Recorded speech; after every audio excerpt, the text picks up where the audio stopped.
Alors, le Food Lab, c'est un club de travail, un club de réflexion que nous avons initié pendant le Covid. Et on avait deux objectifs. C'était, premier objectif, d'occuper nos équipes, de générer de la créativité, de les motiver sur quelque chose de très différent.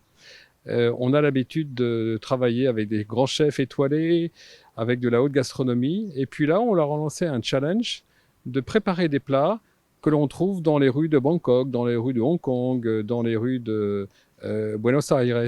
Donc on a couvert ce concept de nourriture qu'on appelle street food, qu'on appelle world food. Et on leur a dit, voilà, trouvez-nous un plat, une salade, un sandwich, une soupe. Créez quelque chose que l'on puisse ensuite, pour les meilleurs d'entre vous, mettre sur les cartes de nos restaurants. Donc 28 équipes ont été créées dans l'hôtel, parmi nos cuisiniers. Et aujourd'hui, nous allons donner les résultats. La médaille d'or de ce challenge, les médailles d'argent, médaille de bronze, médaille d'honneur. On a sélectionné un certain nombre de plats qui vont, dès demain, être sur nos cartes.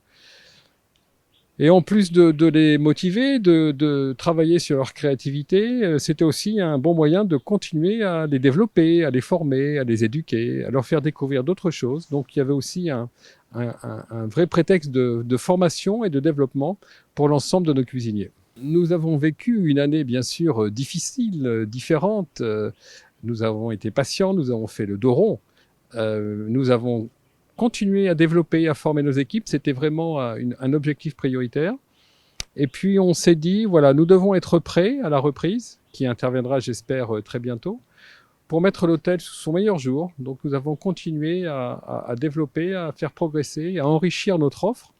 Et vous allez voir d'ici quelques semaines apparaître voilà, un nouveau restaurant, une nouvelle école de cuisine. Et puis derrière moi, vous voyez peut-être un nouveau jardin, puisque nous avons pu agrandir le jardin actuel de 1,5 hectare, avec la création de petits endroits un petit peu extraordinaires, privés, exclusifs, comme l'endroit où nous sommes aujourd'hui. Hein. Nous sommes ce qu'on pourrait appeler la cabane du chef, cette espèce de cabane perchée dans les arbres où tous, lorsque nous étions enfants, nous allions nous cacher ou nous protéger. Vous allez découvrir un jardin avec des herbes aromatiques, un potager, un atelier d'artiste où un artiste pourra venir en résidence quelques jours, quelques semaines pour peindre, pour écrire, pour réfléchir, pour méditer. Donc beaucoup de choses sont en train d'arriver.